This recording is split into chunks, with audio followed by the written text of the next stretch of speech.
Hello and welcome to today's webinar, Substack, Getting Financial Support from Your Readers.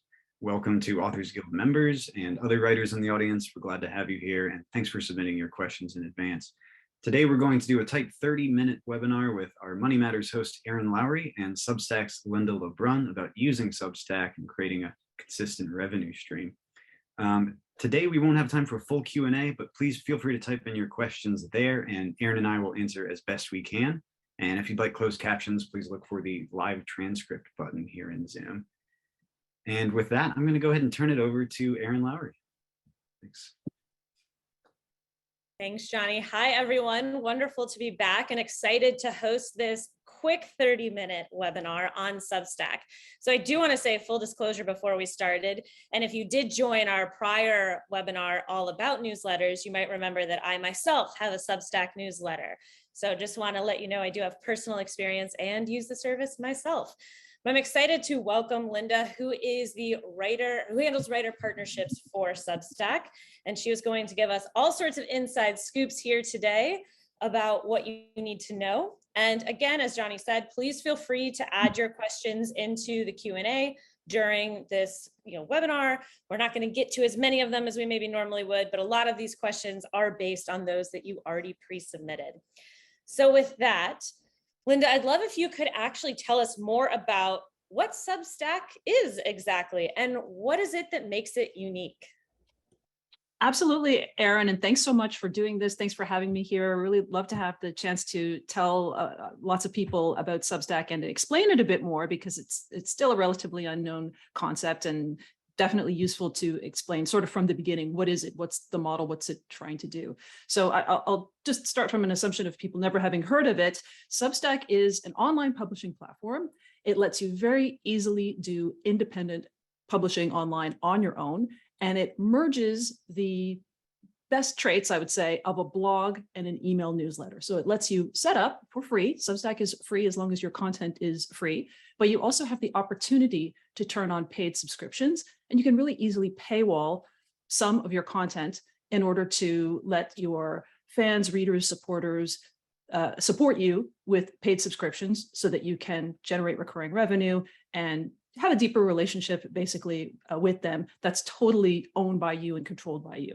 That's it in a nutshell, and we can get into more of how people use it and what's popular, what the applications are, but it really gives you a very full feature set, including you can just have text, you can do podcasting, you can have audio, video, that you can do completely on your own. As one person show, you can have your own media empire using Substack.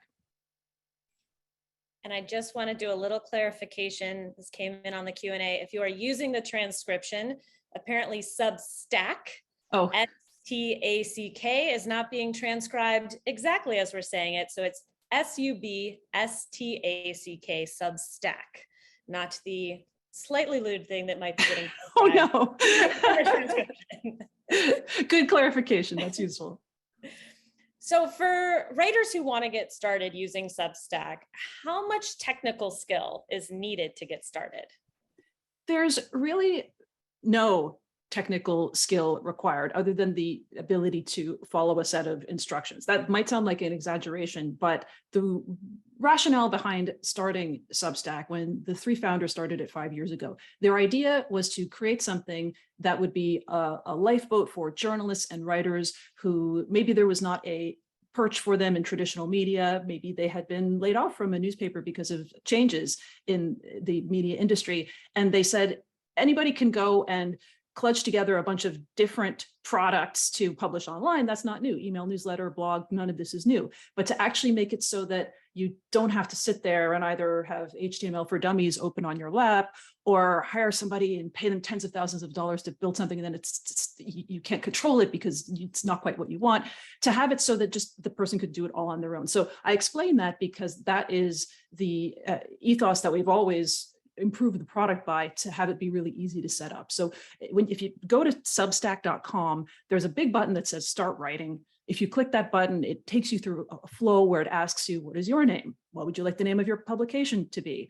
And after a couple of minutes, it presents you with your Substack that has been set up. So it's really designed to be very, very, very simple.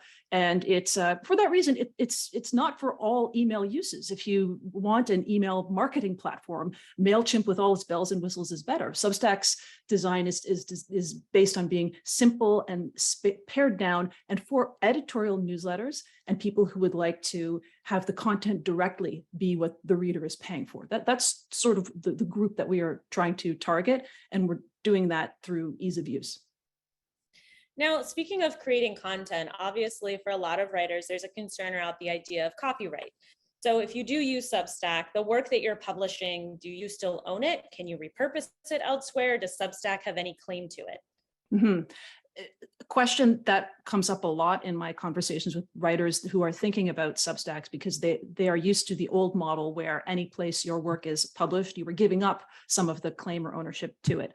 Substack was founded differently with the belief that you would empower the writers by letting them it's not just letting them keep ownership of their work, it's that they own their work. And all that we are doing and all that we will succeed by doing is giving them a way to broadcast it out to the world. Our partnership with them is basically providing the ability to easily do that, not by, okay, now we're going to be co-owners of the content.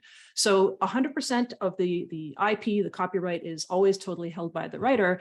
And just to give you an example, so Patti Smith, the musician, has a wonderful Substack and is doing a lot of writing and poetry and essays on there. And she's basically a concept of serializing a book. And if she were to write her Substack for a while and then collate all of those posts and put them in a book and publish it, Substack has no claim to that whatsoever. In fact, we'd be thrilled to see that. And there have been people who've been on Substack.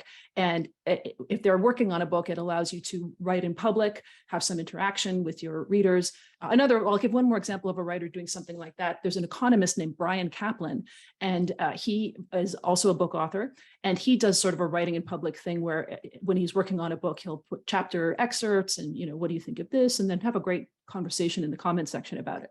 He wouldn't be willing to do that if he were giving up any ownership of his content. So it's definitely part of our belief that the writer should keep all the copyright. And speaking of this, are you able to bring contacts in? So let's say that you already have an email list from another platform. Can you bring those emails over? And then also, if you decide to leave Substack for whatever reason, can you take that contact list with you? You can, and it's trivially easy to import any existing email list you have to Substack. And I'll give a little more detail on that because I often get the question, I have a list, is it okay to import this list? If you have a list of people who have opted in to hear from you, you might have it right now in MailerLite, in MailChimp, Aweber, whatever system you have used to gather email addresses, you can easily export. Every platform has an ability to easily export the email addresses, and you can upload those to Substack. That is okay to do because the people have not opted into the platform, they have opted into you. Of course, what you can't do is just take all your friends and family and import them into your Substack. People on this call would be aware that that's not kosher, but we really very carefully protect the authority of Substack's domain, meaning we don't want to let spammers onto the platform. So we make sure that whatever, to the extent that we can, make sure that whatever is uploaded is what people are authorized to use. But I would say about half of the people who come and start a Substack start with some kind of an email list, and it wouldn't, might not be big, it might be a couple of dozen names, but it is a really great start. And when you're on Substack, our experience is you can grow faster because of some of the platform features and because of the ease of use that we have, so that you can actually grow that list and be reaching out to people more often and reach out to more people. And then you also asked about leaving Substack. So another part of our philosophy is that unless people are able to leave the platform if they wish, they will, in the 2020s, with the empowerment of the creator and writer, they will never come in the front door in the first place.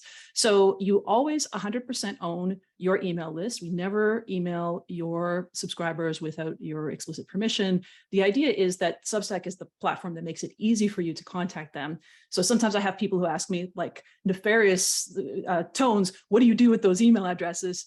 We have a very deep trust relationship with the writers on our platform. When you have these level of people like Salman Rushdie and Kareem Abdul-Jabbar and Roxane Gay, who are using Substack for years, we have to behave very appropriately with these email lists. And if people, when they leave Substack, if you build up an email list on Substack and someday you just decide, oh, I don't want to deal with this, I want to move to some other platform, it's very easy to, not only do you own and can you move your email list, but also your content, you can always move since you own it. And the one other thing I'll mention, because this is unusual among online platforms, is if you turn on paid and have subscription payments set up, the payments are actually housed in Stripe, which is our payment processor, and you can actually move the subscriptions too. So there's really no way that you're locked into Substack. And sometimes people say to me, you guys are shooting yourself in the foot. It's easy for people to leave. That's exactly the point. It disciplines us because we do have an incentive to keep making the platform better so that people stay, even as they become very big and establish meaningful size businesses. Well, speaking of establishing meaningful size businesses, obviously a big question is, how does Substack make money? So we've talked about already the fact that you as a creator can either have completely free option, but having then a free Substack, anyone can have access to it. You are not requiring payment for readers. But if you decide to switch that and ask or put up any sort of a paywall, ask for payment from readers, what does that mean for Substack? Sure. So the way that our business model works is we don't make money unless you do, unless the writer does. People can come on and set up Substacks, and if their content is free, like I said, it's free forever. If, as and when you turn on paid, Substack's platform fee is 10%. And then I mentioned Stripe is the payment processor. They charge a fee of 2.9%. So what do you get in exchange for that 10%? It's not just the platform that's very easy to use and the fact that it's sending out emails and also giving you a publication page that is like a blog. It's also, we have a support team who, if you have questions and problems, or if your subscribers have questions or problems, they'll answer those questions. And when I've talked to writers who have moved from their own stack to Substack, that's the biggest thing they emphasize. They say, it was taking me so much time to manage all my integrations. Things would break on the site. I had to answer some question about, change my credit card or whatever. I was spending 30 to 40% of my time on that. Now that's totally lifted from me. It's worth it for the 10% because all I do is write and everything just works. That's sort of a paraphrased quote from a writer named Andrew Walker, who has a Substack called Yet Another Value Blog. And I mentioned it so people can Google and see what he says about it. He's a great advocate. He had moved from his own stack to Substack and found the 10% was worth it. So we think it's a really aligned model that we only make money when the writer does, because you can imagine everything that we do when we're brainstorming about what features to add, when we're designing our product roadmap, it's always going to be an aid of helping the writers and creators earn money, as opposed to if you have an advertising-based business like a Twitter or a Facebook, they're always going to make the lion's share of their revenue from advertising. So it's just very difficult with the incentives for them to prioritize the creator. So that's why we set it up that way. So if you decide to opt into Substack, especially with the goal of turning paid on and making some money, what are some of the best strategies for how to start to build up a reader base, especially if maybe you're not bringing very many people over from the jump? Sure. I'll talk about what has been successful for writers who have come to Substack. I think when Substack first started, there were different waves of people coming to the platform, and they promoted their work in different ways. The first wave, I would say, was the political commentators and culture critics. And then the kind of writers that I deal with a lot, the business and finance and tech writers, I think, noticed these creative cultural leaders adopting this thing and said, oh, maybe that's a useful way. And they came and had a lot of success with it too. So that first group, Twitter often was a huge source of their top of funnel. And I would say social media remains a good source of initial discovery of Substack publications for a lot of writers. So that would clearly be Twitter. Facebook is still definitely a presence in this. LinkedIn is sort of, people sleep on LinkedIn, but if you do business or tech content, LinkedIn can be a very relevant place. And truly anywhere people who are interested in your subject hang out online. That could be Facebook groups, that could be Reddit, that could be sub-communities and forums. And successful Substack writers will often go out and you're sort of using any place that's a social media space is free real estate.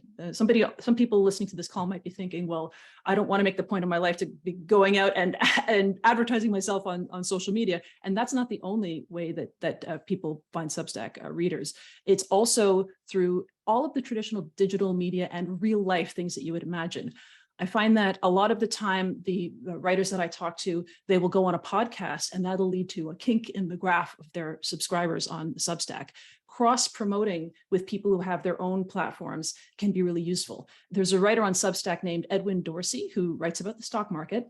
And he created a sub-publication where he interviews well-known investors. And of course, when he does an interview with them, they go out and publicize it through their own channels. So, and nothing I'm saying is new. This sort of cross-pollination works very well. On Substack, we actually have a feature called Guest Post, where you can have somebody come and do a guest post on your Substack, or you can do one on theirs. That works really well too. And within the Substack platform, there are a couple of ways I'd mentioned that you can promote yourself. So once you set up a Substack, there's a feature we have called recommendations, and you can recommend a few other Substacks that you like. They're going to appear in the sidebar of your publication. And when somebody signs up for your Substack, after they've finished signing up for yours, they'll be presented with the option, this writer recommends these 5 other publications. Would you like to subscribe to these too? What works about that is if that other writer gets subscribers through your recommendation, they get an email saying, oh, you just got some new subscribers because this person recommended you. Would you like to recommend them back? So it's operating on the two principles. One is reciprocity rather than money changing hands. And the other is that we think that the writers should be in charge rather than a bunch of people at Substack sitting around a table and coming up with an algorithm of what to push at people. So a lot of Substack writers have found that recommendations are a really useful way for new people to discover them. So you have your social media ways of discovery, you have your traditional self-promotion things from going on podcasts to going to conferences, and then you have your ways within the platform itself where we're trying to empower writers and readers to elevate and surface what they think is most useful to read.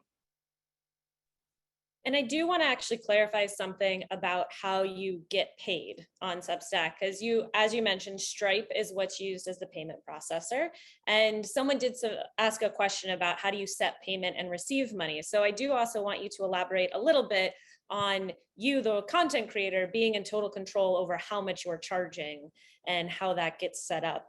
Mm-hmm. And if you could maybe clarify that you can have a free one and a paywall one. I do myself. My newsletter every Wednesday is completely free. Everyone on my list gets it, but my Friday one is behind a paywall and only my paid subscribers get access to it. That's I'm glad that you raised that, Erin. I think one of the biggest, I'm not going to call it a misconception about Substack, because it's a thing that is Substack's responsibility to explain about ourselves, is that Substack is not about jam everything you do behind a paywall, and you don't have to turn on paid to use Substack. In fact, there are some very successful publishers on the platform. I'll mention one. There's a finance and economics publisher called Doomberg that was free for a very long time. And they did a very work in public approach where they would tell people and show people how much they were growing. They started with a small social media following, but concurrently grew their Substack and their Twitter presence. And then when they decided to turn on paid, it was a big moment and very exciting, and they did very well. So they're a role model of you could start for a while and keep it free. The way that you do it right now, where you have some content for free and some content paid, is really, we think, a golden practice, and is really what we recommend most highly for Substack writers, is to both have your free content, which is, my boss, Hamish McKenzie, would say, always keep your best stuff free, because that's what's going to go viral for you. That's what's going to be shared by people. That's what, when people go to your Substack publication page, if they may not know you at all, they'll read the free stuff and say, yeah, this is worth giving my email address for. And once you have the email address, this is the direct relationship that we really want. And you also asked about how you set up payments. So, and this is another thing that is worth explaining, because it's very different than the traditional model where I'm just taking you as a creator and saying, all right, I'm going to slot you into and commoditize your work. On Substack, when you go through the flow of connecting your bank account to your Substack via Stripe, you are then invited to choose how much you want to charge. Everybody on Substack has a monthly and an annual subscription tiers. And there's also an optional founding member tier, which is another annual tier that you can make more expensive And it's a way to allow people to pay you more. If you want to just, in many cases, people just say, if you'd like to support me more, go to the founding member tier. Some people will offer something a little bit extra, like maybe do a Zoom call once a quarter or something, but it's not along the lines of on Patreon. It's very common for people to give away some physical good. We never wanted to go in that direction because going back to our original philosophy of Substack, it was always that the writing itself is what people are paying for and is the compensation for the payment. It's not, it's not some attractive extra. It is the thing. So as a writer, you have total control to decide what you want to charge. Question people ask me then often is, okay, what's the lowest that I can charge? Can I charge $1 a month? The lowest you can charge people on Substack is $5 a month and $30 a year. And really that's because, again, we think that the idea of good writing being worth paying for. Often when we're talking to writers, part of what we talk to them about is ideation around, well, what would I really provide? It's best to think, this is a little editorial philosophy, but just looking at what has worked for people on Substack, it pays to think of your Substack content as a whole. People are not usually so much paying for transactionally whatever is behind the paywall. They're compensating you, and you can tell me if you relate to what I'm saying, Erin, but we often find people are compensating the writer for everything the writer does, and they might not even be, super paying attention to what's in front of her behind the paywall. They just feel like, I love Roxane Gay, I'm a huge fan of her, and if she does a book club, I want to be part of it. And they just get excited about that. So that's what I'd say in terms of the nuts and bolts of how it works. And also the mentality people should have when they're reflecting on how much maybe they could charge.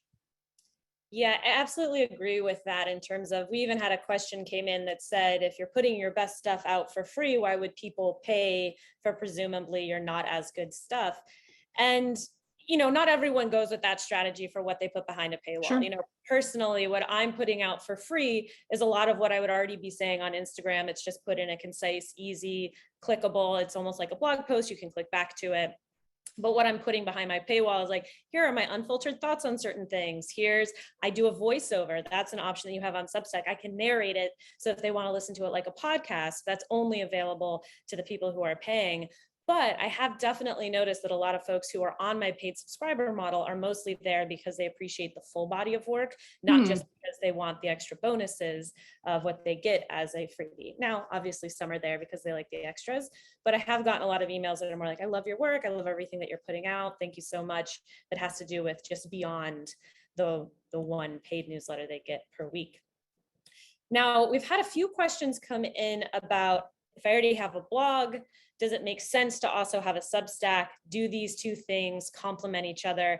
And even can they be integrated with each other? Can you take some of your Substack work and repurpose it onto your blog?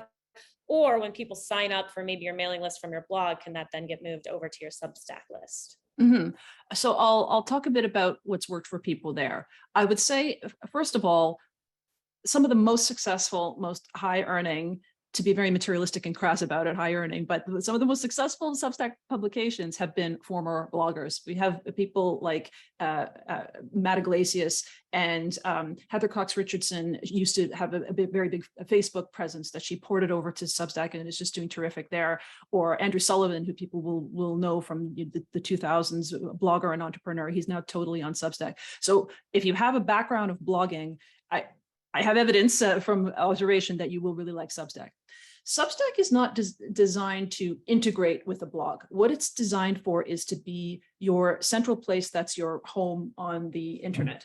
And the reason for that is being able to capture the email address and being optimized for drawing people in to provide you with their email address, we think is just critically important. Somebody made a tweet, I wish I could remember who this was, but somebody made a tweet I thought was very good, which was, when you have a blog, it's sort of like opening a cafe and you wait for people to happen to walk by and they stick in their head and they don't see anybody and then they go on.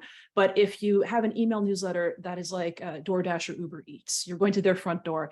Everybody is so busy. Some people on this call might be the same generation as me and remember we all used to have our 12 blogs that we would check every day, and then 4 social media sites sort of obliterated that. People are less likely to remember to go visit a blog, but very likely to see you and interact with you if you're in their email inbox with your message sandwiched in between a message from their friend and their mother. So that's the first thing. If the email inbox is really important, you want to be capturing those emails.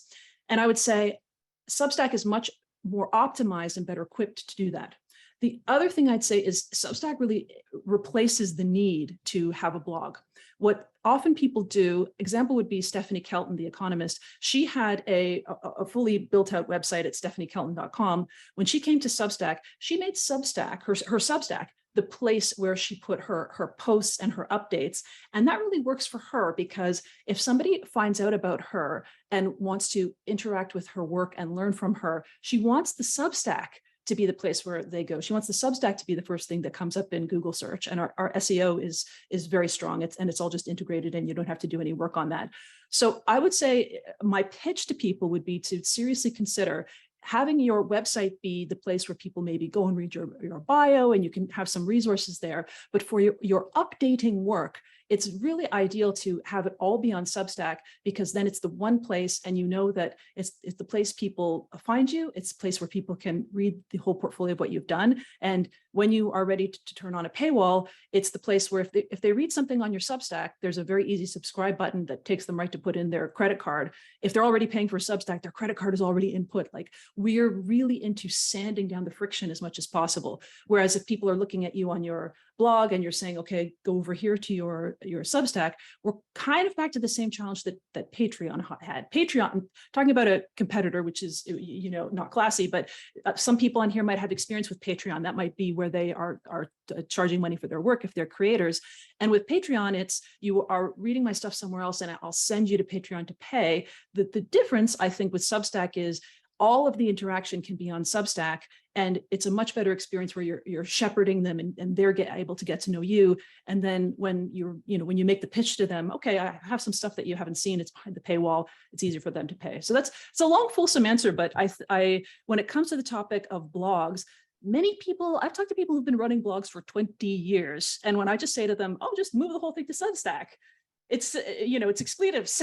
Are you kidding? Why should I trust a Silicon Valley platform when so many, it ends up being a rug pull? But what I would say is different with Substack is the fact that we let you keep ownership of everything. So you don't really have to feel you're giving stuff up. And, I just recommend people to go and see some of the Substack writers and who are being public about how they're growing and how much the features of the platform are helping them attract new audiences in a way that blogs might have not been so effective for. We did have a question come in about the serialization of novels or other books. Is that well received on the platform? And I'm just going to answer for you that we actually have a webinar coming up all about that as a topic. So Johnny can fill you in at the very end, the closeout of this, but we only have 2 minutes left. So I don't want to spend a lot of time on that question when that is actually coming up as its own webinar soon. But speaking of fiction and different genres or niches, what if your niche or your specialty seemingly is kind of narrow in scope? Maybe you're hyper-focused on a particular topic. You don't feel that that has a huge audience or a huge chunk of the marketplace. Is there really a way to monetize a small genre or specialization?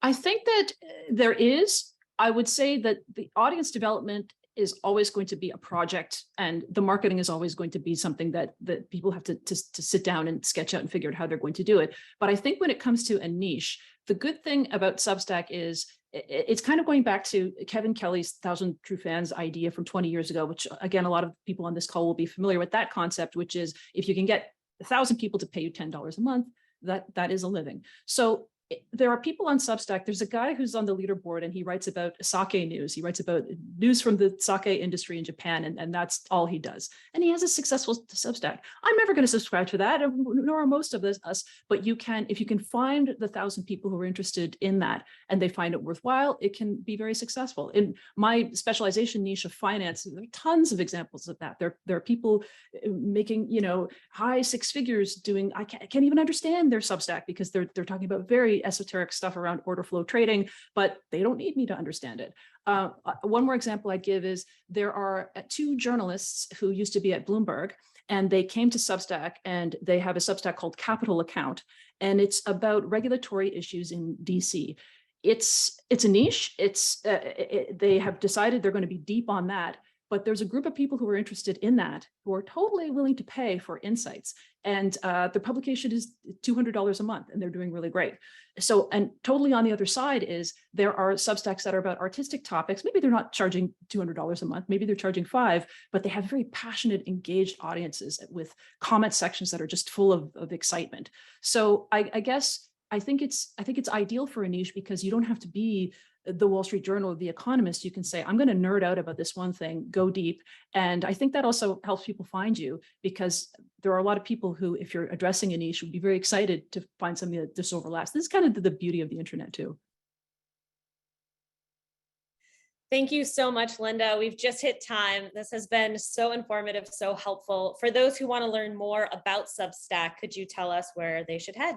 I would definitely encourage everybody to go to Substack. I'm gonna make 3 calls to action, which you're not supposed to do. You're supposed to make 1. The first is go to substack.com, and you can find out more about what I've been talking about, how it works. There's the big button on the top says start writing, and if you'd like to go and just try it for yourself, you can do that. The second thing is, if maybe you've put your toe into this, maybe you started a Substack and want to learn more, we have a curriculum called Substack Grow, which is a bunch of posts and videos that explain how to get better at it by giving examples of other successful Substack people. It's not just, Linda or one of my colleagues talking. It's actually the Substack writers who've done it well telling you. So if you Google Substack Grow, that's going to be the first result. Check that out. And then the third thing is, if after all this, you want to ask me a question or talk to me about something, my email address is linda@substackinc.com. And I'm also on Twitter at SubstackLinda. Feel free to reach out to me. As Substack, we want to be different than Facebook and Twitter, where you can't get a reply back, can't reach any real person. If you want to talk to a real person, like, we are here for you and we'll talk to you. So I'd be totally thrilled to talk to anybody who's on this call. If you have any follow-up questions, just hit me up. Thank you. Thank you. Thank you, Linda. Thank you, Erin. At the Authors Guild, we're always happy to hear about different revenue streams for authors. So thank you for sharing this information with us. This is fantastic. And as Erin mentioned, in 2 weeks, we haven't announced it yet, but we will have another webinar on serialized fiction. We'll have a representative from Substack and a representative from Kindle Vella, and several authors to talk about their experiences with those 2 platforms and how these things work for serialized fiction in particular. So that'll be very interesting. And with that, I will say, if you're interested in finance tips, you can follow Erin Lowry's Broke Millennial Substack, of course, and stay tuned for more from the Authors Guild. Thanks. Have a good day.